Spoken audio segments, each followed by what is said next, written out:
Hello and welcome to the 4th 20th anniversary stream. My name is Paweł Burza and today we'll be talking everything music with the maestro himself, Marcin Przybyłowicz. How are you doing? Hello, good, how are you? I'm great. It's great to have you actually. You know, once I joined the company, it was 7 years ago, I always wanted to talk to you.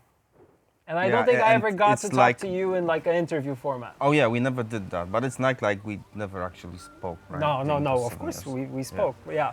And I remember the first time I actually met you, I was an assistant 6 years ago, and we were doing a community music contest for The Witcher 3, where people were sending in their entries, and then we made a soundtrack out of it. It was an awesome experience, and I got to meet you for the first time, so that was like you know, like meeting like a star, because I played Witcher 3 before I joined the company. So, and now I get to do an interview with you, which is even better. And yeah, I'm really, really excited, really happy to be here. What we'll be doing today, we will be, of course, talking with each other. I have a lot of questions for you. Let's see how it goes. We'll be showing a little bit of Hearts of Stone, so the first expansion to The Witcher 3 Wild Hunt.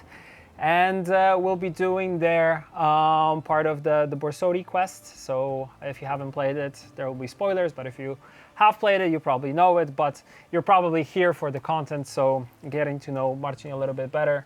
If you don't know him, you probably know him. But we'll be reminiscing 20 years of CD Projekt Red. How long have you been in the studio to start off? 11 full years and 12 Wow. one clocking in. Nice, Yeah, already. nice. So 12 years almost. Damn, that's a long time. Yeah, I've joined a few months before Witcher 2 release, Yeah. PC release, so that was February 2011. Mm-hmm. The company looked like, well, it doesn't look like this now, right? The way it changed looked a lot, before. that's So true. 11 years is like, you know, a long period actually to, you know, change things and also grow and, you know, switch eras and stuff like that. But yeah, it has been 11 years ongoing ever since. I still feel sometimes like entering a saloon with, you know, brawl just waiting to like explode, Yeah. you know, in your face in, you know, like the next second because, you know, someone orders the wrong whiskey or whatever. So we still have that, I think, Wild West vibe Yeah. at I some agree. point somewhere. Yeah. Yeah, but the other end of the stick is like, it's like, you know, it's a grown-up company, right? Yeah. It's not like it A lot was has changed. back then, Yeah. you know, like in old guys' times, where everything was, you know, less formal. The company was like 70 people strong, so you knew everyone by name, what kind of pets Exactly. she or he has, Yeah. or, you know, stuff like that, right? Everything Now about their it's- family. yeah, now it's like you're entering like inner city within a Yeah, city, right? that's true. With its own community and living there and Yeah, working there's a lot of people now in the studio, and we have grown like a lot. there. Like crazy, yeah. Even when I joined, like I said, 7 years ago, and I still remember there were like 300 and something people. Like going through like the corridor, I was able to like know the majority of the people and got to know them. And then 2 years later, 2 years later, it was like, yeah, exactly. It was just more and more people. I was like, do I know this person? Have I met this person? Probably not. Okay, but we're here to talk about music. Because this is your field of specialty. This is what you do the best. What's your earliest music memory? my earliest musical memory is Tina Turner concert Oh, on wow. VHS, brought by my father in like 1991, I think. So, you know, for those who don't know, early 90s in Poland weren't that, well, were harsh, right? Yeah, so we didn't have access to everything. it wasn't obvious to have like a VCR at home, for Yeah. example, or I don't know, TV, color TV, for Yeah. example, right? Yeah, So yeah. that was like, you know, it needed Higher extra end. effort to actually, Yeah. you know, obtain that stuff. So I remember my father bringing from his musical journeys a VHS tape of Tina Turner's concert, the one where she performs a song with David Bowie. Oh, wow. So I do not remember which concert was exactly, was it Montreal or not, you know, memory fades, but like this is like the earliest I can find in my memory Yeah, that nice. regards to music. Nice. Okay, so that's your childhood memory. What about music that kind of formed your taste and style? Do you think there was something that kind of directed you in the direction that you're going in, like right now? Was there like any bands that kind of formed your taste? Well, no, it's difficult for a musician to talk about specific like streams in music in you know regards to what formed you, because we do not listen. Well, we do listen music for our own enjoyment, entertainment, right? But this is our tool, and we use that tool in our work, right? So it's kind of mandatory for me to, you know, like broaden my perspective as much as possible. So you try to listen to a little bit of everything. Yeah, and my life story actually kind of paved the way anyway, this way, because you know, my father is a jazz musician, so I was kind of soaking with American-centric jazz music from the very early age. I got to know classical music from schools and all this, you know, educational path I went in.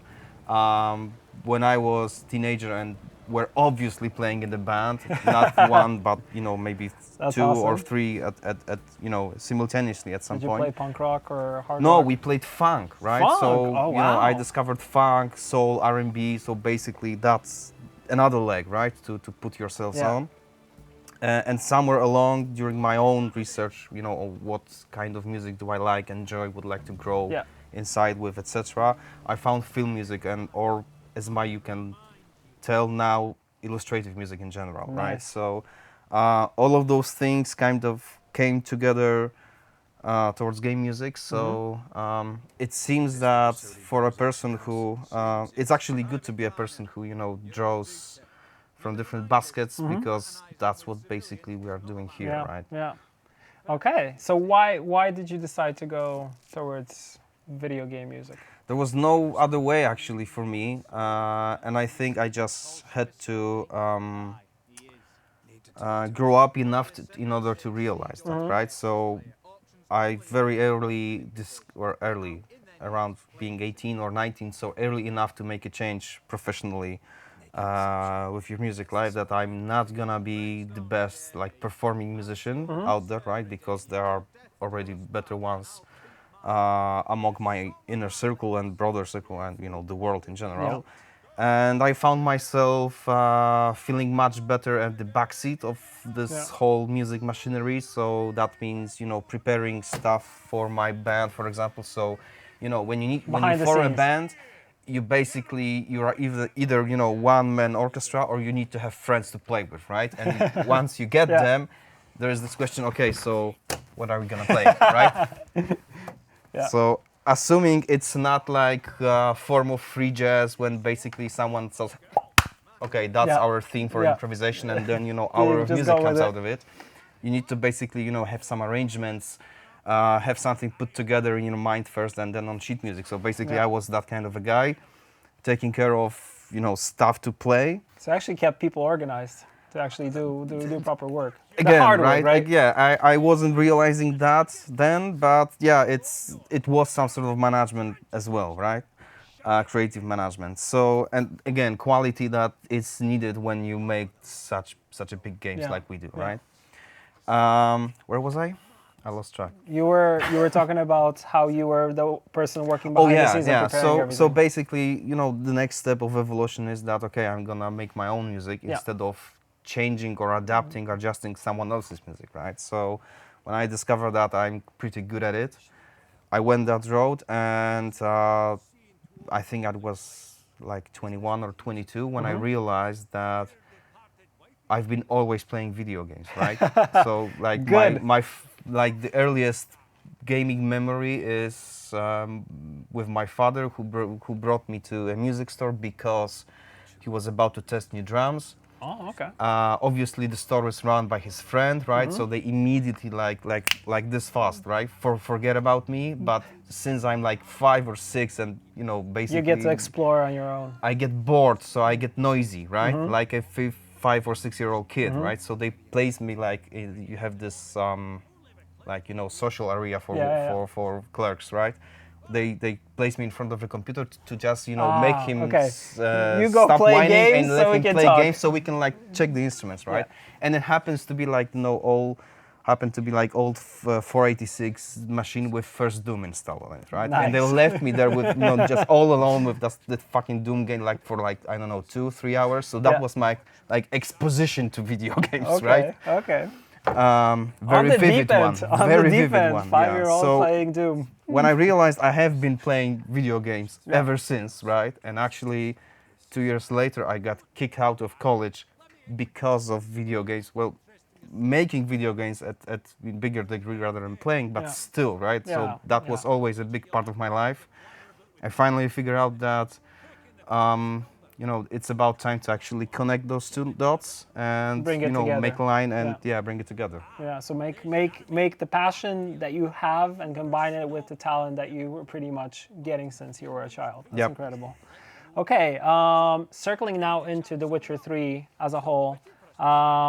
Before the expansions, when you were working on the music here, what was the overall direction that you had in mind in terms of the mood, the instruments?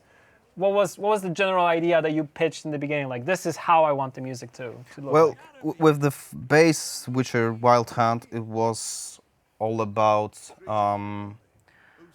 having a sequel law, basically coming into action, right? So we knew that, okay, there's gonna be a third Witcher in the franchise, so already a franchise, and we're gonna do lots of firsts. First open world, first, you know, first that deep cinematic approach to Yeah. scenes, to branching storylines. How do we improve our methods in storytelling, narration, etc., etc. Right? So that change also had to be reflected in music in some way. Yeah. Also, since we kind of maybe not knew consciously, but felt right that even though The Witcher 2 was kind of a success, especially after we launched on Xbox 360, it Exactly. wasn't like, you know, universally known brand, right? But it And went to a much wider audience. yeah, than before exactly. it was just And on with PC. The Witcher 3, we knew basically we have another shot at this waiting for us once we launch the game. So now it's time to do everything in Yeah. our power to actually, you know, be to prepare ourselves the best way possible, right? So that also meant the music had to develop in some way compared to the first and second Witcher. So I've decided, since again regarding design of The Witcher 3, we are coming back from this major geopolitical intrigues we had in Assassins of Kings, right? Exactly. Towards more intimate story. Obviously, Wild Hunt is somewhere, but basically, Witcher 3, if you do not know, is about the old, tired guy looking for his daughter, right? And all the witchering basically is like, it's like clothes, right? Yeah. It's It's decorations, there. it's Yeah. there, but it's not the essence of what Of the whole we've been thing. telling about, right? So with that in mind, it was kind of clear for us to also like bring the pace or the sound of the music to a little bit narrower location, and work around with more ethnic, folkish performances. Yeah. Make the solo performances the crown jewel of this whole construction, and other things basically supporting that one particular thing, right? So you're pulling from different directions and a little bit Yep. of everything to kind of create something that is unique. And I feel like it is something that people like highlight. Did you ever think that, like songs like Kaer Morhen and Geralt of Rivia or Steel for Humans, aka Banana Tiger, like, did you ever feel like these, when you were like, creating them, did you ever feel like the songs will become, like staples? Because they've become staples. Like, players know them. Everybody who played The Witcher, they know all of these. I even listen to the soundtrack still when I'm driving somewhere through Poland. Like, I was just on holidays, we were listening to all these tracks. Like, did you ever think it's gonna go like outside the game and become like live its own life, pretty much? You never think about it when you are making this thing. So whenever it's me or PT Adamczyk or our other composers here at CDPR, we have, I think we have, we operate mentally on a different level, basically. So we are not concerned whether or not, it's a single potential, for example, right? So even though it may turn out to be, it's nice, but what is concerning us is, does it slap or not, basically, right? And there are moments in the span of your work, when you are in front of the computer, you are editing those, tracks you've recorded in the studio. It starts to, be put together, and you like tell to yourself like, this is fucking awesome. Yeah, okay, yeah. so this You is gonna hear be that fucking awesome. People are gonna yeah. love it, Yeah. but it makes you basically enjoy your work more and trigger more like I don't know, inspiration maybe. Yeah. To put into your work rather than calculating and doing house of cards kind of approach towards like, okay, this is gonna be this like, is gonna be the here, number one be single. here, okay. Yeah, all Yeah, planned out, yeah, right? No, yeah. it's YOLO basically, Yeah. right? It's not Okay, good. I love that approach. How hard is it actually when you're composing something and you're, like you said, there's a little bit of folk, there are different instruments, there's different sounds that you're taking inspiration from, and you're trying to put it into one piece which is coherent, like cohesive, makes sense, and then transitioning it also into a game that also has its own kind of pace. Like how do you do all these things at once? Well, it's obviously all subject to training or honing specific skills you might need in this process, but it also relies heavily on feelings, on gut feeling, really, right? So whatever you have inside, this is something you work with in order to crack down formula. For example, now we have Borsody Quest, right? Yeah. The auction scene, and when you try to figure out, okay, which scene needs what kind of music, does the scene need music at all? Because playing music wall to wall all together without any pauses, time to actually let your ears rest, is also not a good idea, right? Because this way we do not narratively support everything that is going on screen, and rather than like punching you in the face and screaming, look, I make music, listen to my fucking music, right? So it's not, it needs to be elegant, right? Yeah, So it needs to be part of the whole package, right? But it cannot be standing out like in your face, like check out my music. Because still there are but there moments for scenes. in-your-face music, right? Exactly. When you have like those big combat set pieces, like Defense of Karamoran from base game, for example. Like shit hits the fan situation in that quest, right? Yeah. So this is basically, that's when the music ups these are itself, these moments, and whenever someone is chasing, whenever there's something dramatic. But there's also moments where music kind of slows down and kind of builds, like, for example, in the base game, when you find Ciri and when you see her for the first time, everything I feel like slows down and is more like melancholic, and you're kind of like tearing up and all the emotions are coming in. So that kind of is when you kind of pull it back a little bit. But after, I feel like the pacing is also important, because there are moments where you have to like, pump the gas and kind of add a little bit more stuff to it. That's correct. Yeah, it's incredible to have, like, do you go through iterations where like you compose something, you add it, and then you are going back and fine-tuning and kind of adjusting everything depending on the pacing of a quest? Or how does the implementation process work? Well, normally it's either us being so genius at our work, or maybe there's another reason of us being so stupid at our work, for example, that we do not have enough ability to organize ourselves. But what I'm trying to say is we do not iterate much. So basically, once the music lands in game, it stays like this until the game releases. So it doesn't mean, obviously, we do not polish it here and there, especially in implementation. So I remember tracks from Cyberpunk development, for example, where we've placed music for specific quests rather early, but we've been like sandpapering it in terms of when exactly it triggers, depending on which dialogue option you choose. How does it change from one track to another in order to keep the pace with the scene, or maybe work as a juxtaposition for the pace of the scene. So that took us a long time, but generally once we create an asset, it stays there and lives its life.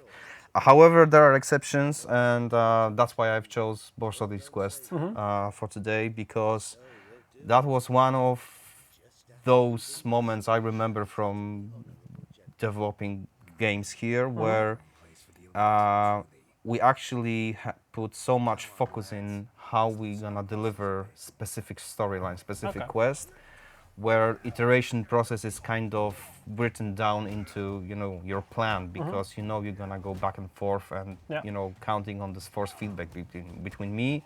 And if I'm not obviously that was Sasko, so no one else, right? With Sasko, because if I'm not mistaken, Sasko was doing this quest particularly, right? Okay, that's really cool. Anything else that stands out from this quest apart from that? Because you specifically went for this one. I went for this one because I remember that when we did the base game, my personal take is that we did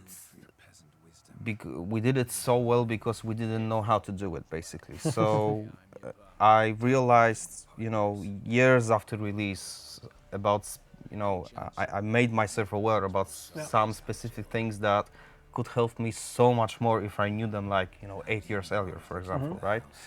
But what we didn't also know is how it's gonna touch people, basically, and how successful it's gonna be. So when we started to work on Hearts of Stone, we already knew we are doing well, right? Witcher is selling like crazy. People are loving our work artistically as well, creatively as well. So that gives you a lot of confidentiality. So right? you're confident in what you're going to do confidence, now. yeah, So confidence, exactly, right? So it makes you let go specific things, or you might keep yourself into because you may, for example, I don't know, be afraid to risk more, or I don't know, change few things or try it other ones, right? But with Hearts of Stone, we already knew we got the formula, if I put it, in those bad words, working basically. So it's proven to be working technically, artistically, narratively.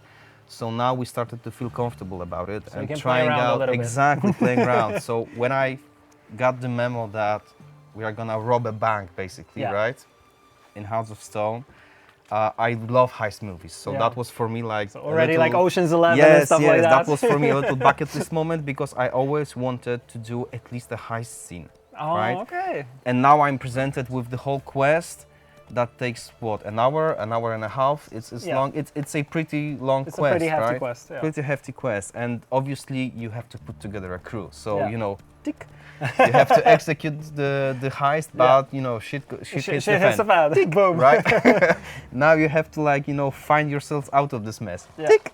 So everything everything lined up perfectly the way you wanted it to. Yes. So how to propose a music for that, right? I remember the putting together crew moment, especially those counter shots where either you hire an elf or a dwarf, right, the explosive guy, or an acrobat. You see those glimpses of their skills being awesome, being awesome, basically, right? So very cinematic moment. You feel like you're watching the movie. And the music needs to reflect and that. This is our chance to, basically tickle that string and see how we can reflect that in the Witcher universe, right? And I remember myself doing back and forth with Quest team because I specifically asked them if it's possible to make this the dialogue scene when we talk with the shady guy and ask about things a little bit longer, because look, I made this track. And I made this track, and I want both of them to be there, right? Okay, so you wanted both. So I made too much stuff basically for the lifespan of the scene on the timeline. So what can we do? What can we do? And we just actually extend made the timeline easy, right? And they went okay, we make the scene longer, basically. Nice, nice. Yeah, and also I feel like the music in Hearts of Stone is a little bit different than what we have. I mean, for me, still Blood and Wine, aesthetically, for me when I listen to it, it's one of my favorite soundtracks, but it's different. Having the accordion there is like a game changer for me. But here also the mood is different. We have gone to Redeem. who is the devil, and the whole, I feel like music also is more dark, gritty. Well, I mean, Witcher 3 also was dark and gritty, but I think this one's a little bit more to the darkness side. Well, The Witcher was full of colors because the stories we told were different, right? Yeah. There were stories about love and hate and murder and, other stuff as well. So, and while The Hearts of Stone, on the other hand, was like a TV special Yeah. of a well-established series, Yeah. right? So I think that's the vibe that also people got, because for some it's their favorite expansion, and they say they love it because the story is it's very linear in a sense, but it is like very narratively like strong, and like this is what they kind of yeah, come and for. it's also short, but that makes it really, really dense, right? Yeah. So there is no time left for fucking around. Once you start to play it, you play it, right? And there's this Gunter Odim guy, right? Yeah. So when I was approached with this character and basically, okay, that's gonna be our antagonist Yeah. in this story, so yeah, what are we gonna do with them and about him? And I do not remember who, but someone proposed an idea of having basically a children's song. Mm-hmm. So we wanted to, because in the base game, Gontra had like 15 seconds of Yeah. screen time, right? Yeah. So Yeah. it's not enough time to establish Anything for him. a character, Yeah. right? His motivations, where does he come from, what does he want? Nothing, right? Yeah. So he was like, generic peasant number Peasant, 8, right? yeah, in the tavern. That was it, right? So the idea of like grounding him more, or at any point, at this point, within the world, was to have a children's song. The makes it kids even would more sing. creepy. The kids would sing like when they like play those outdoor activities, right? Yeah. I like this idea very much, so much that I've asked them, okay, so why stop there? Let's make the theme of the whole expansion out of this tiny melody we're gonna make, and like base the whole score, whole soundtrack on that particular melody, especially since you wanna create that, under your skin feeling that there's nothing right about this guy. You do not know his capabilities, but you know yourself to keep a distance from him. And he's right? always there somewhere, like Exactly. in That the was background, that was kind mind of blowing for pulling me strings. when I discovered that people from our narrative teams are actually placing him in like second, third row of characters, in locations, in dialogue set pieces, in cutscene set pieces, throughout the whole game, right? So. The wedding quest, for example, right? No logical place for him to be there, but he was there still, right? So I like that idea so much that I think like 80% of whole music I did for Heart of Stone, I've placed his melody somewhere. So it's over present, right? And actually, the Borsodi's quest, I think, is one of the 2 exceptions we purposefully didn't use like his theme and let like or foreshadow his presence. You were all in about any the way, heist because feel, like so. this is the feeling we want you to focus on, right? Yeah. The second example, if I'm not mistaken, was the wedding. So the wedding also has during the wedding activities like brawling and I don't know, chasing pigs or sheep. I don't remember. I think it was maybe pigs. I don't remember. But yeah, there was one those, of those. Farm critters, right? So unless you're doing something else, you're not gonna hear this, dark brooding melody, right? Yeah. Nice. And yeah, like you said, I feel like it is something that you can hear when you're playing through the game. Like the soundtrack is kind of entwined a little bit into it, but it's very hard to pick out.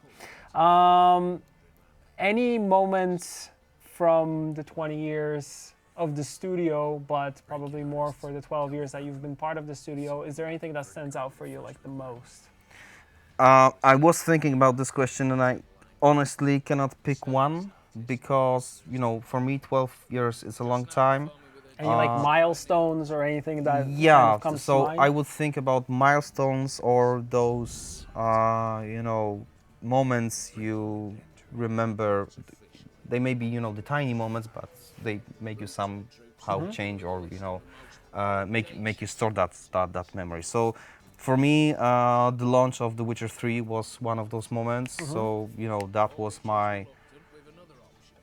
the biggest game I made so far that day.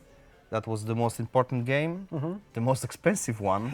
So you know, back then I didn't realize how much pressure was put on my shoulders in terms of, you know, cash I was spending, for example, Yeah. because again, it all costs money, right? Yeah. And we are doing games, we, you know, are allowed to fool around during the process, right? But in the But end, to a certain extent, like you it's also a need business, to deliver, right? Exactly. We need to deliver, and it needs to be good because people are gonna buy it. People need to enjoy it, so they can, you know, buy it again, Yeah. right? When we do something Yeah. new, right? Yeah. So that's how the world works, basically. So that was the important moment. I remember the launch party. That was like off the breaks party at, you know, 10 out of 10, Yeah. because everyone like was elevated by this, you know, Yeah. wave of success and universal love that Yeah. touched us, right? Plus, you did it. Like you got to the end. It's out Yeah, there. and people we are did it loving after it. 3 fucking years of Yeah. work. So like we fucking earned it, right? We fucking earned it to get drunk and, you know, hug each other, right? Yeah. So and, you know, party till 5 a.m. So Yeah. like that was the moment. That was the moment. And yeah. I remember we had a circus roundabout on the place just outside Oh, for the perfect. forts, right? So Yeah. like you had everything. Perfect. Nice. Yeah, for sure that has to be one of the moments that is key there. Okay, I also want to say that if anyone who's watching has any questions, feel free to drop them in chat. We'll be taking those questions and then passing them on to Marcin. And we are currently in a part where we're going through how we're supposed to actually get to the vault, how to open the vault, and how to execute this heist. What's this about culling the patrols? And that's actually the second piece playing right now. The second out of those two. Out of those two. animes, yeah, the more intense one. Yeah, I feel like the preparation here has a very like a very music vibe, like very movie-like vibe to it. Plus, it kind of reminds me of any games in which you have this heist thing when you're actually planning stuff out. There are maps, and then you're getting the crew. Right? Those Like is awesome. this is yeah. like one of those moments I've always wanted to experience. Yeah. You know, when I was a kid, right? When you know, imagine yourself being fireman or, you know, pilot or whatever, right? Exactly. So Exactly. I wanted to rob a bank. So It's on the list. Okay. What is the process of creating right music tracks, playing in background during quests? Do composers communicate with quest designers? Are composers creating tracks themselves? So this is we kind of touched upon this a little bit, but this is a fresh question coming in from So chat. basically, it's all about solving mathematical equation, metaphorically, because once the game is ready enough to be reviewed from our perspective, so that means it's mostly playable. It doesn't need to look nice. It doesn't need to play nice. But you know, the core ideas out there. You always know what is happening or what is about to happen once, you know, this or that team, you know, finishes their work. And you can basically play it from the beginning till the end, right? So we can have voiceovers from voice generator. The characters may T-posing. There may be, you know, missing animations, assets, post processes. What's, you know, all that stuff. But the game is basically there, right? Bare bone. And this is for us moments to spot the game.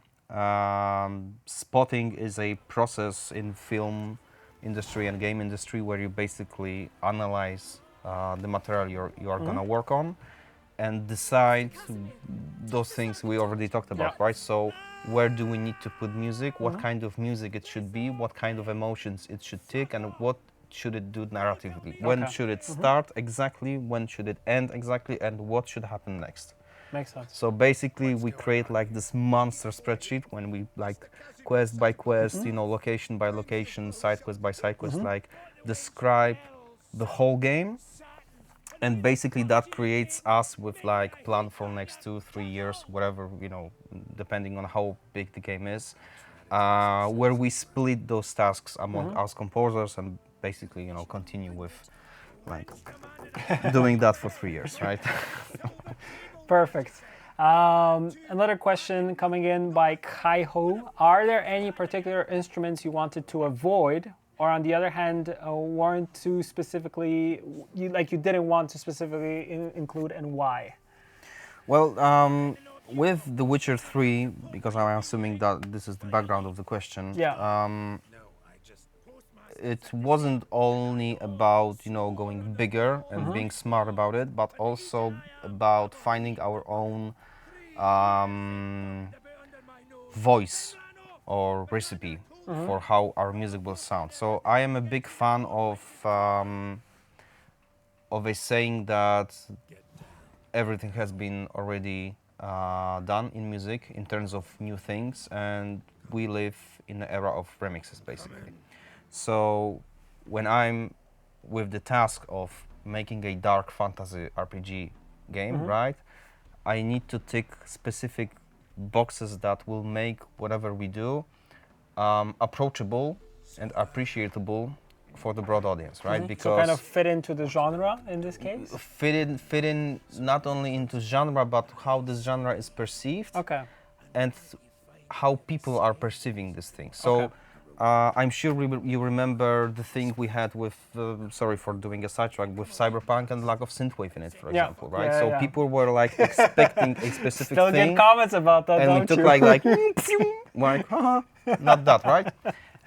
So the same thing went with The Witcher. So we knew we have to meet specific guidelines in terms of, how it will work, what are the genre, limitations or demands, for example, but, how much room there is left for finding our own way of doing that. So there are some very common tropes in music, like in everything else. So for example, when we joke about video games, we joke about mandatory desert level with choppers in it, right?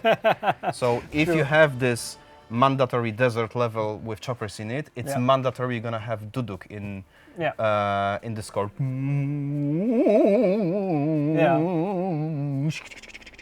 To give you that vibe, exactly. Right? Yeah. Because like it's so deeply paved, in people's imagination that you get like instant, recollection and it's association, desert right? level choppers, pyramids, right? Snakes, whatever, right? So since we are playing with the games of impressions, right? We need to trigger specific impressions in our audience. We need to take that into account. So I didn't use duduk, even though there may or may not have been a place where I wanted to use it. I didn't use eru, which is a Chinese string instrument. Very beautiful, can play very... Oh, we did use it in Cyberpunk, for example, because geographically, design-wise, it makes a lot of sense. It was much easier to swallow in the overall mix for the music rather than in The Witcher, right? So there are always cases like that, and we do not use them because it's all about the bigger picture and finding all the puzzles that will fit together very well. Yeah, nice. There's also one message by Enrico Gorilla Power. Nice name. He just wanted to thank you and called you a genius, which I agree with, for the last 2 years and everything you've done, especially the Kermoran theme. He wrote that I always imagine riding a horse with my grandpa when I hear that song. Also, did you create Fields of Art Skellig? If so, you are a genius, once again.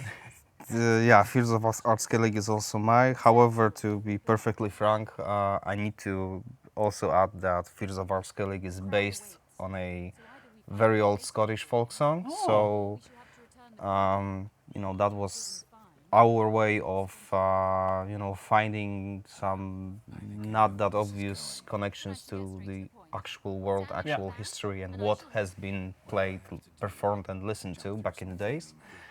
And Kaer Morhen obviously, sits heavily on The Witcher. Is awesome. I agree. The overall The Witcher saga theme. So that has been with us, for like 15 years already, right? Yeah, I remember also, I think we used that in one of the trailers. I remember watching that. It was so good. And I was listening to it in my car like just a week ago, so it's a very, very fresh memory, so I totally agree. How do you think has music changed throughout the Witcher games? And did you ever think, or when you were doing things for Witcher 3, did you pull any inspiration from Witcher 1, for example?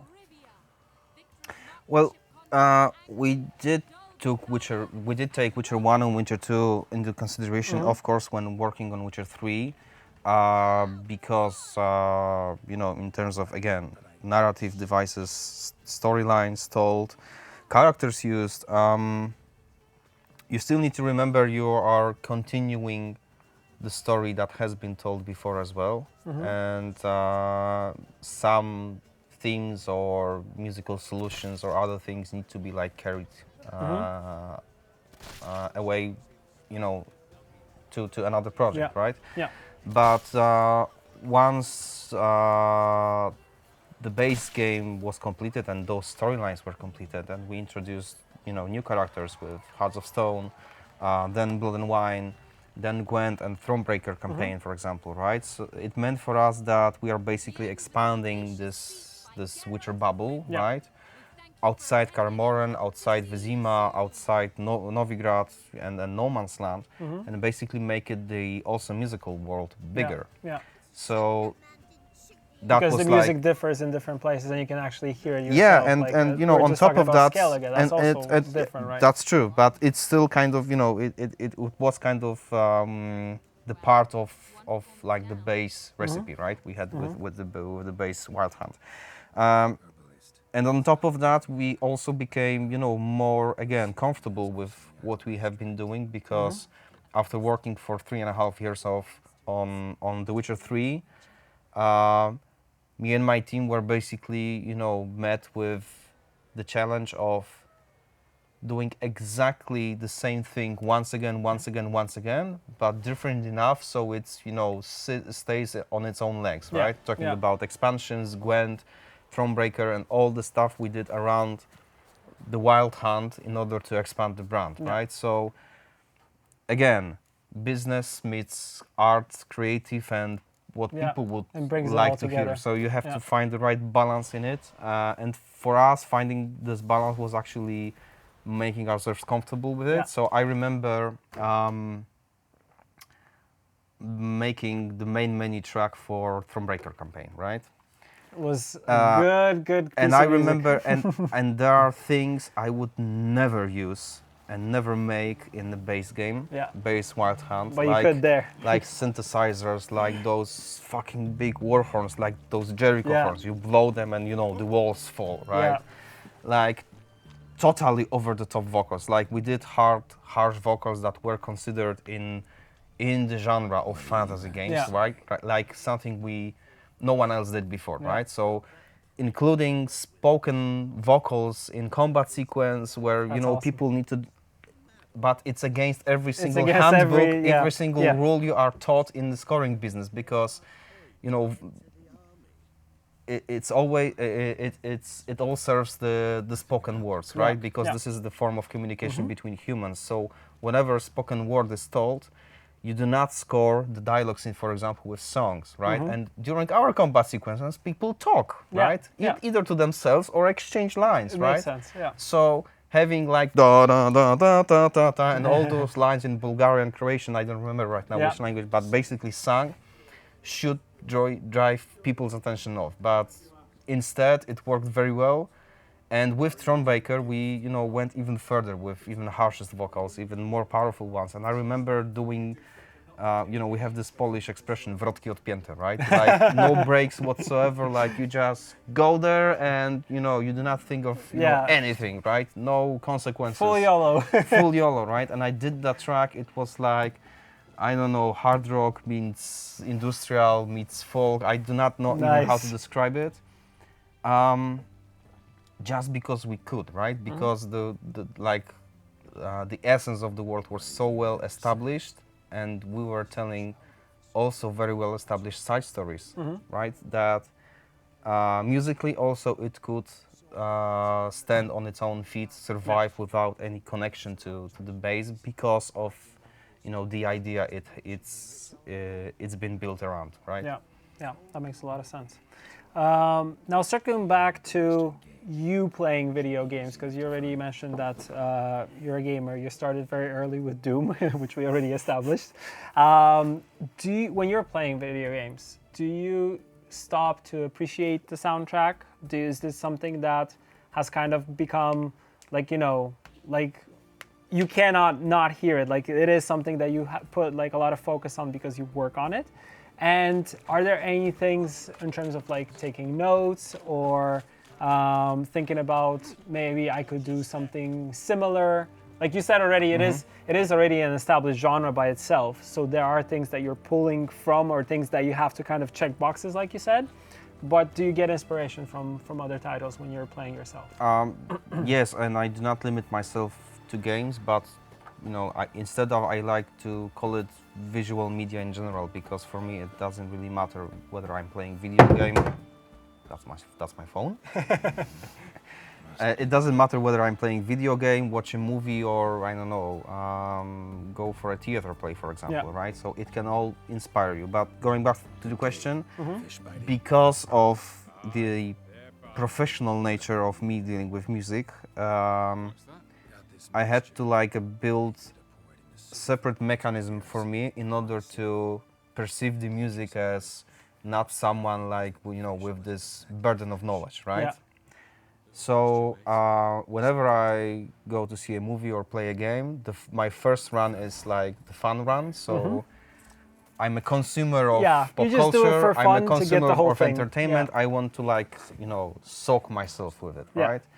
And this is also a test run for me. So because I'm exposed to something and I immediately know whether or not I like it, I feel attached to it, I feel engaged, right? And I want to spend more time with it. So then time comes for my second run, and second run is for my work me. So basically I'm listening, for example, what was the method of changing in game from one track to another and keep the synchronization, for example, right? Or do I like their ideas of having specific instruments set in that particular setting we're dealing with, right? Or do I like the way that they are played? Yeah. Or do I like energy they are, trying to create, right? Yeah. So this is me trying to decouple deconstruct the it, thing, to the nuts and bolts, and basically see, so I see what you did there. You did this with this. Okay, this is how you do it. This is how you do it. Is anything useful here on this table? And that's like the next stage of it, right? Okay. So once you get once to know, you decouple everything and you have the nuts and bolts, how it works, you you make a conscious decision whether or not you want to I didn't have this Mac, right? I have a collection of Macs, but this is the new one. I'm gonna take it. I'm gonna take it, yeah. So this is the moment you make a decision like this. Nice, really cool. I also want to go back to, I know we're playing Hearts of Stone, but I want to talk about Blood and Wine, because for me it's my favorite score. It's one of my favorite ones that I listen to. I feel like the whole soundtrack itself could be put out to the world without any game attached to it. I also have that with the base game, and people would still love it. What was the idea of actually having an accordion there? Because you told me this story once, but I don't think everybody has heard that story. So I wanted to put you on the spot here. Well, so the boring part of story is the official one, right? So basically the story goes like this. We are making second expansion. It's gonna be set in Toussaint, which is based on southern France, sunny Italy, exactly, it's a right? mixture of those, Lots of grapes, vineyards, people basically living their dream life because war never was there, right? Yeah. This Full on country vacation does mode. not know war in any form. Yeah. Right, so that's why they have, time for chivalry bullshit, right? While the other end of the world is focused solely on survival, right? And so this is the big change of perspectives, right? So that had to be obviously you're gonna have this darkness into Toussaint as well, because vampires, intrigues, Sienna, and character and all that stuff. But that's the outline, right? And again, we need to answer the question how to geographically make it so it makes sense within the Witcher universe, within the continent. My idea was actually to have an accordion because the variation of accordion, bandoneon, which is, I think, Argentinian, well, South America anyways, right? Is very prominent in tango music. And tango is a Latin form of music. And from Latin-based, Latin-centric music to, you know, South European-centric music in terms of folk stuff, in terms of how the rhythms are built together, how, you know, the pace of the music looks like, etc. It's not a very long path to go. Yeah. So I propose the accordion that it will make most sense, and also, you know, accordion sits well with France. So if we want to base the game on France, right? So, like, it makes sense. It starts tying together. I remember having a meeting with Konrad Tomaszkiewicz back in the day, so the game director of the whole Blood and Wine, pitching the idea. And pitching the idea, basically. This So, is the okay, story. Konrad, because, you know, he goes like, yeah, Blood and Wine, so make stuff, right? Like, present me idea, what are we gonna do? And 2 weeks later, I sit in front of him and say like, okay, I got it, right? we're gonna use accordion, right? And I wasn't even able to like finish my pitch. No. Like, I lost him at accordion. Because they have a bad reputation.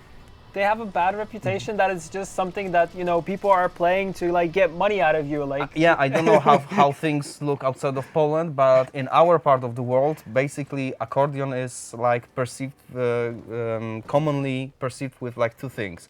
Allo TV series,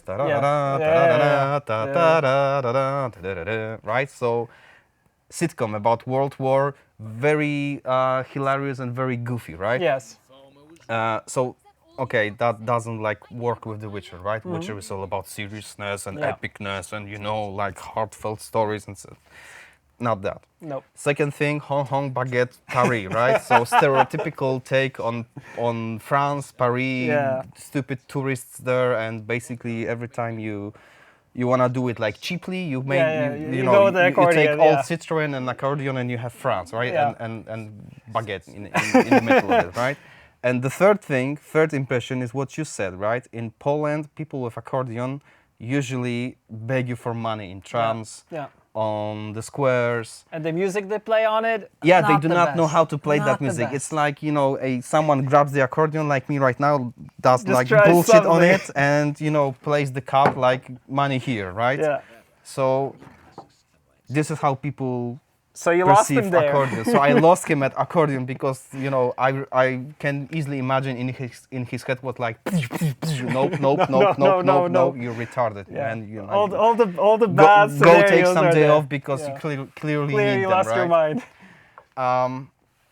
Yeah, but I told him that you do not know shit about it. I can make I'm it gonna cool. do it. I made like fucking folk music cool, right? So music no one listens to, right? Like in general, massively. So give me a chance, right? Yeah. We're gonna make it right.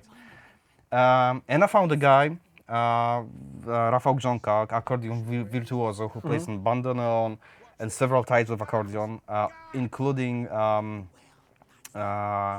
some nerd facts about accordions. Accordions have registers, so the bigger register, like in organs, for example. So the bigger amount of registers means bigger sound. And we found a guy who owns 120-basowy, 120 bass registered accordion, which is basically the biggest one.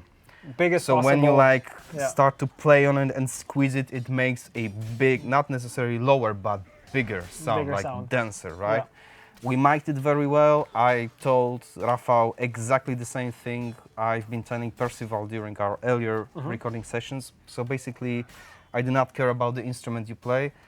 I care about the music you play. music you So play, played me some hard rock, play me riffs, played me like, okay. not like, like, you know, music people would normally expect out of that instrument. No, I want you to play like, you know, the rock and roll, like feel like something a rock star, that right? it doesn't like fit to, like make it different. Yeah, and like he blew my, you know, mind away with the things he incredible. did, right?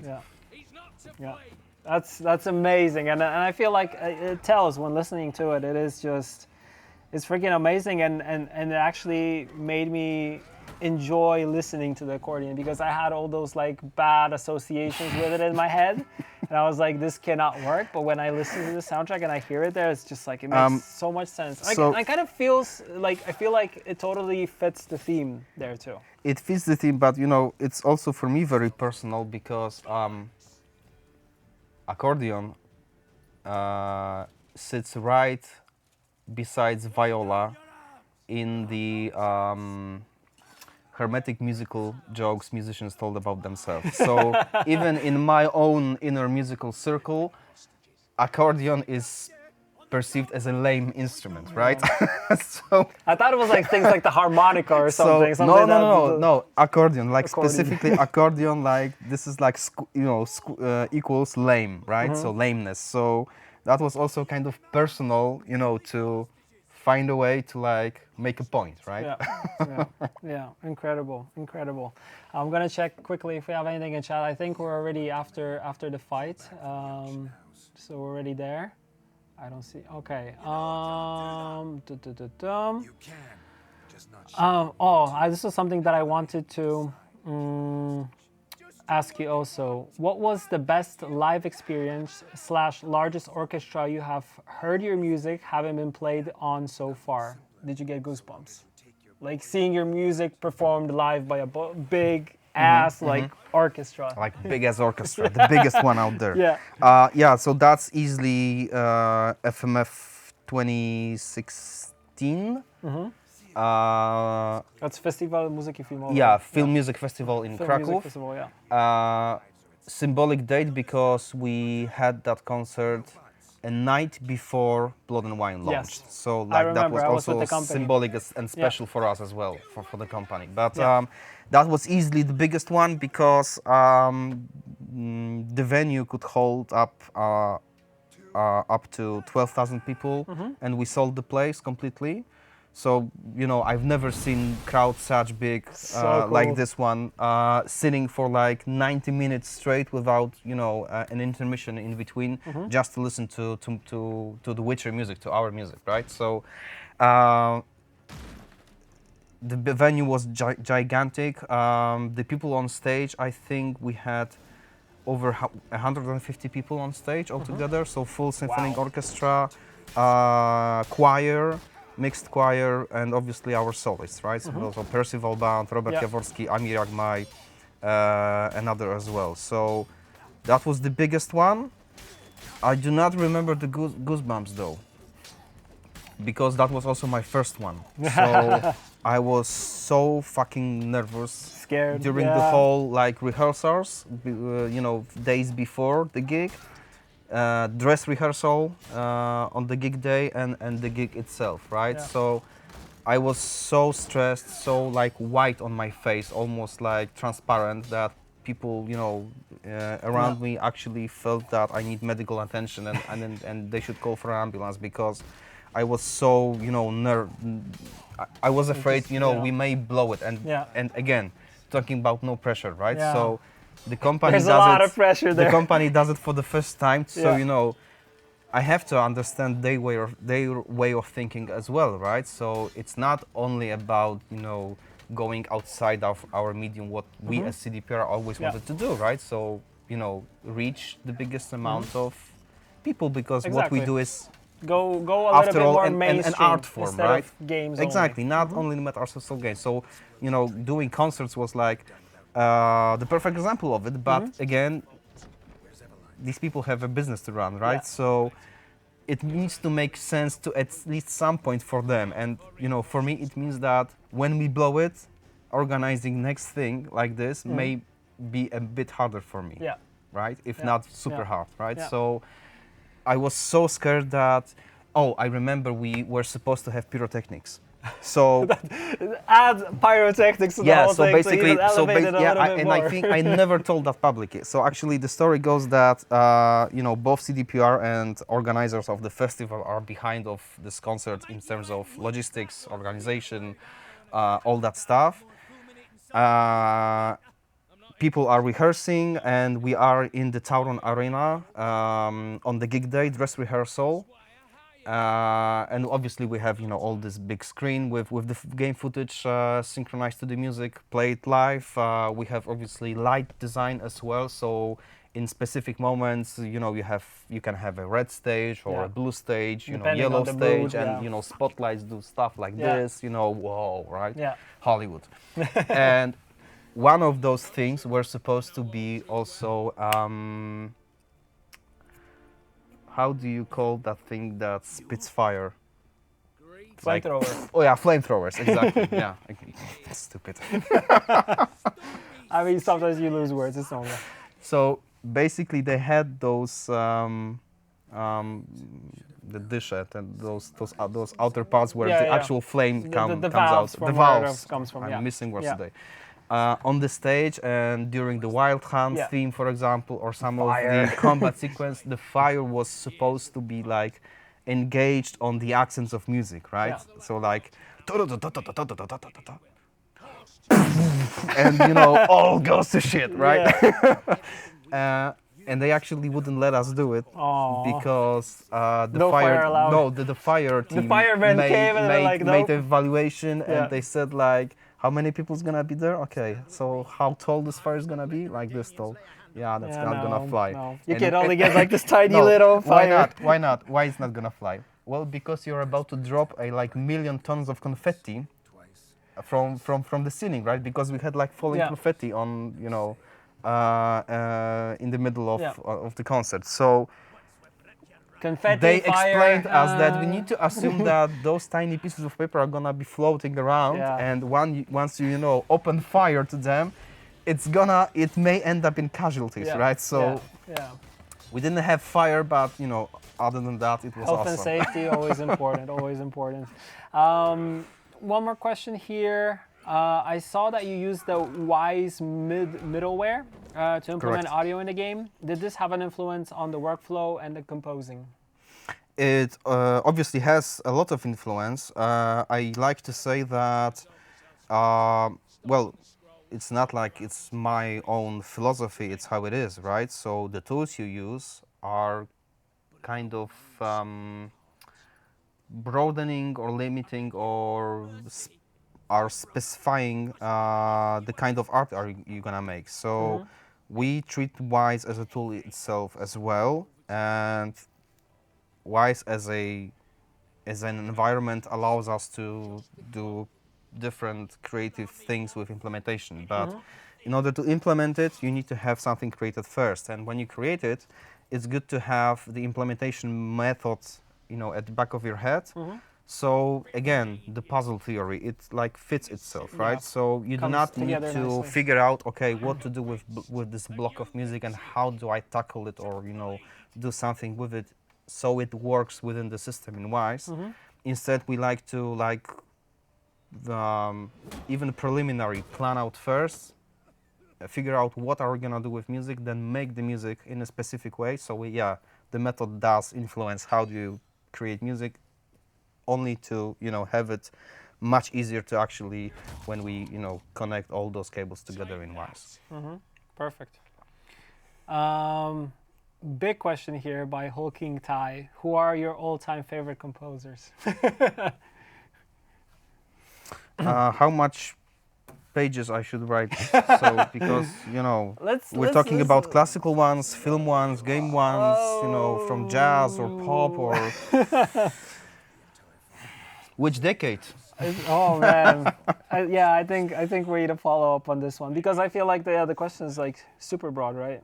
Well, it is super broad, because I was listening for years to Miles Davis because I used to play trumpet for 15 years or so. So it was, natural for me to listen to trumpet-based music, for example. Yeah. When I was learning at school, I had to listen to classical music because, that was part of the education. So, Beethoven, Tchaikovsky, Stravinsky, I like Stravinsky's work, works very well. very much. You know, when I was in the band phase, I was listening to Parliament and Prince and Marcus Miller and you know Nice. all you know funk or R&B based musicians, right? When it comes to video games, I always dreamt of meeting Jesper Kyd because of the Assassin's Creed, because of Yeah. the Hitman. And I got to do it a few Nice. years ago in Nice. Film Music Festival in Krakow, right? So, and I respect Austin Wintory very much for his work because he's great at what he does. And there are, you know, many more actually. The problem is that we create so much, we as a humanity, we create so much right now. It's not humanely possible to be on track and keep up with everything. So you need to be also much more. I'm missing the word again. Conscious on you know what are you gonna listen to because there's not enough time basically Yeah. to listen to all of that. Yeah, it's hard if you now you talk like when you talked about the whole process and like multiple things that you are kind of pulling inspiration from. It's an infinite amount, and you need to kind of know where you direct your attention to and which type of music you should be kind of following. But also, I like that you said that you're not afraid to like break the rules and do things on your own, which I kind of feels like totally goes into what the project is, because we like to do rebellious stuff. We like to do things that are kind of edgy, and I feel like it makes a lot of sense. Well, there. otherwise it would be boring as hell, right? Yeah, it would be pretty much you're just checking the boxes that you're supposed to check. So it's another generic. And like, then it's music like five. soundtrack. Oh, finally, time to go home, right? Yeah. And I do not need to know what we think about this shit place right up till until Yeah. tomorrow.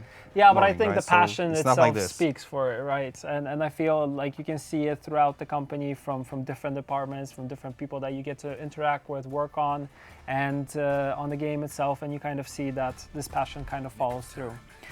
Very important question: Team Tris or Team Yen? Tintris. Okay, I thought Yen. I'm a freckle guy myself, so. you know. Okay, makes a lot of sense. Question also coming in from chat: what was your involvement on the Witcher 2 soundtrack? So as I said, I joined the company 3 months before the PC release, so it wasn't. Well, I probably shouldn't tell this, but you know, 20 years it's a good occasion, and enough time has passed since The Witcher 2. So, but basically, when I joined the company and we had 3 months until release, there was a really big mess in the music. So I remember the prologue being completely implemented. Music-wise, so all the castle assaults that ended up with Leto killing the king was done, but outside of that, I think only Flotsam Village had some exploration music playing in the background, and other than that, the game was silent. Okay. There was no So there music was whatsoever. a lot of So work to do. yeah, my task was first and foremost to actually make the music happen in game. And work with the assets that has been already composed, right? And I had a chance to expand on that a little bit with the enhanced edition when we basically got another, I don't remember, 8 to 10 months to improve the game post-release, which ended up with changing the whole epilogue, right? I remember that it resulted in epilogue being like 3 or 4 hours longer, something like that. And that also meant the need of creating new music, because the music that has been done by Adam Skorupa and Krzysztof Wierzękiewicz for the second Witcher wasn't basically planned for those new things because, well, they didn't exist, right? Yeah. So my role was to fit into already existing score with new tracks. Also think about new implementation methods and new music with arena mode. We also made for the enhanced edition, which and that's I think that was it. Yeah. Already. Okay. So which resulted in, I think, having about 30 minutes music, additional music written for that Nice. expanded edition. Yeah. Nice. Really, really cool. Let's move on to Cyberpunk. There's one question about Cyberpunk, of course. You once spoke about the nature of Cyberpunk music, that it is more than just synthesizers and hard techno type of sounds. Can you elaborate on what exactly makes CDPR's Cyberpunk music what it is? I think the thing that music punches you in the face and then takes all your money, basically. So that was the idea Well of like the core concept of Cyberpunk, right? So I obviously remembered, and again I had to tick that box that this is 2077. People have metal shit in their arms, Yeah. right? And I Fully modified, yeah, some and of I them. used to play CP 2020 as a teenager when I was in high school a little bit, so some memories there as well.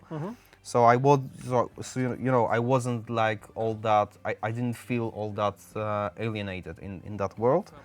But again, Adam Badowski made that clear very early that this is not a cyberpunk. This is the cyberpunk because we are taking Mike Pondsmith's world, right, and we are adjusting it for the video game narratives, right? So a very well established concrete thing with this style over substance credo that flies around everywhere and every time. So for me that was a clear indicator, where a creator of a thing tells you that it doesn't matter what you do, you need to look cool while you're doing it, right? You may lose or win, but like this is the core principle. You need to, look fucking awesome and have a great pose and cool shit and stuff like that, right? So Just be awesome. so that like drives you back to this most primal, emotion of basically, the badassery, right? Yeah. So your And there is a impression lot of of tracks which are just what badass, what right? impression makes you would feel like a badass in this environment, and it doesn't really mean that only electronic music can make you feel that way, right? And since again creatively, in order to find our own formula, our own idea for cyberpunk world, since we based our music on 90s consciously instead of 80s, we wanted to like drive ourselves as much as possible away from the 80s and those Stranger Things synthwave type of thing connotations, right? And show the people that our music there's is more. not rounded like balls, right? Yeah. Like this is obviously, there are places when there's nighttime, when it rains, and you feel Ryan Gosling melancholic type, and you drive the car through the city. Yes, they are there, but the essence of the world is not it, right? It's not there. No. Again, the essence of the world is that first of all, you're not the hero of the story. The city is. Yeah. Second of all, nobody gives jack shit about you, Yeah, and the exactly. city You're a especially, nobody. and will Yeah. chew you out and crap Spit you you out out. and leave you in the pool of your own blood on the street, right? So, and most of our endings, you die in the end, right? So like, what the hell, man?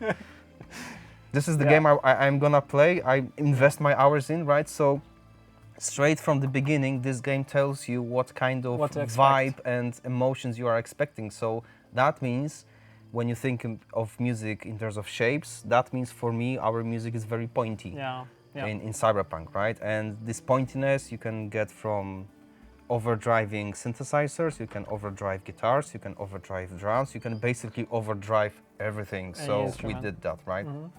So that was the idea. Nice, and I feel like it shows. Plus, I feel there is there are different radio stations there also. So the music is totally different. You can listen to whatever kind of works for you, which I personally very much enjoyed. And the core design behind radio station was based on the very same idea. So in the jazz is the only one exception because I've decided that the whole design of the station is made in a way that, again, it's not like the marketing team came to me and said, okay, we have our metrics and we need Hispanic station. Oh yeah, we need to sell the game to black guys. Okay, we need black music, we need Japanese music. Yeah, there's market there as well. No, it wasn't like this, right? So I was again approached with the Night City and had to figure out what kind of people are residents of Night City. So we're gonna have kids, teenagers, so we should have kind of music so they can listen to. So hence the presence of pop, Ass Cracks, Lizzy Weezy, and you know all that songs that sit within that range, right? We need to have some snob upper class type of music, right? So people those corpo higher up would listen to, right? So first clue was classical music, but okay, let's again change the things in the mix and make the jazz from the 60s and 70s our new classical music, right? Yeah. We need to have music for the clubs, posh clubs, and more underground clubs, right? So different type of electronic or techno-based music needs to sit there, right? We would like to have this that 20th century style rock music, right? So people can listen to like this oldie but goldie type of music, right? It's the good stuff that I like. The guitar-based rock music, right? We wanted to have like electronic-based rock of music, type of rock music, because still people would probably 70 years from now or 50 years from now would like to listen to some permutation of rock. The same with hip-hop, right? So we knew it needs to be there. But okay, again, how we would like reimagine it so it fits the world, right?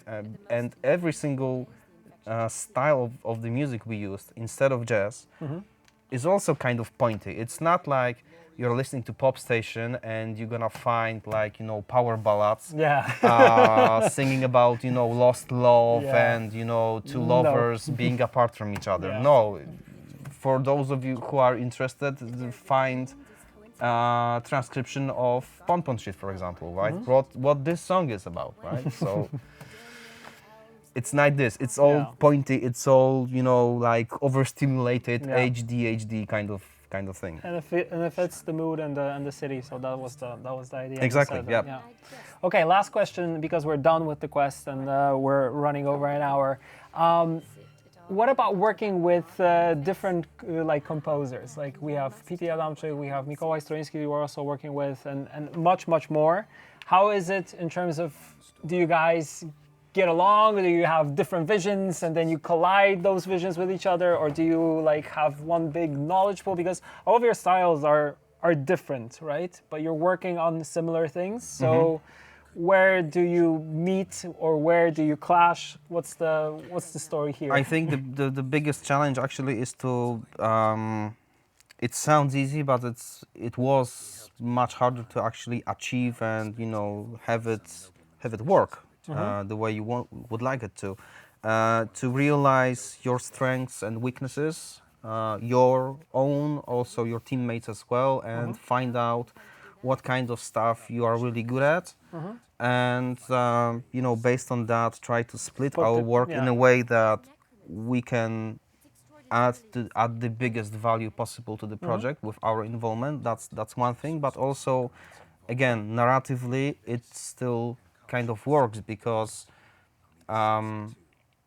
you know, not many people may actually be aware of that potential problem, but for example, the musical consistency of our quests would be quite different if we wouldn't, instead of, you know, splitting ourselves with complete quests. So for example, P.T. Adamczyk, okay, you take the whole Johnny Silverhand path, for example, right? I take the cyberspace thing, right? And you are able to, you know, keep this whole thing consistent within its own story it has to tell, rather than, you know, different approach where, for example, I would do 2 tracks for this, and for that. PT would do the same, and then once, you know, the music is implemented and put together, it would turn out that, yeah, stylistically we are so far apart from each other in specific points that exactly it doesn't click, right? So splitting the game amongst us three, so Paul, PT, and me with Cyberpunk was also a thing we need to plan out very carefully in order to, you know, again, make sure that whatever every single one of us does, it's, you know, the best for the game, right? Yeah, makes a lot of sense. Awesome. This was This was a great interview, I have to tell you. We're not really focusing a lot on the game itself, but I actually got to talk to you and ask you the questions that I've been meaning to ask you, and I think it's a perfect occasion because it's 20 years of CD Projekt Red. Absolutely. Thank you to Amelie, who has been playing the game in the background. So kudos to you, and for not dying, which was the most important quest for today. And I know Chad always would point that out. So we made it safe. And yeah, thank you all for watching. Marcin, once again, thank you for joining me, and we shall see you next week for Blood and Wine, where you will be able to hear the music from that one, which I love dearly. Yeah, me too. Yeah, I'm not surprised. Believe it or not. Awesome. Thank you, everybody, for watching. Thank you for the questions. Catch you later. See ya. Bye-bye.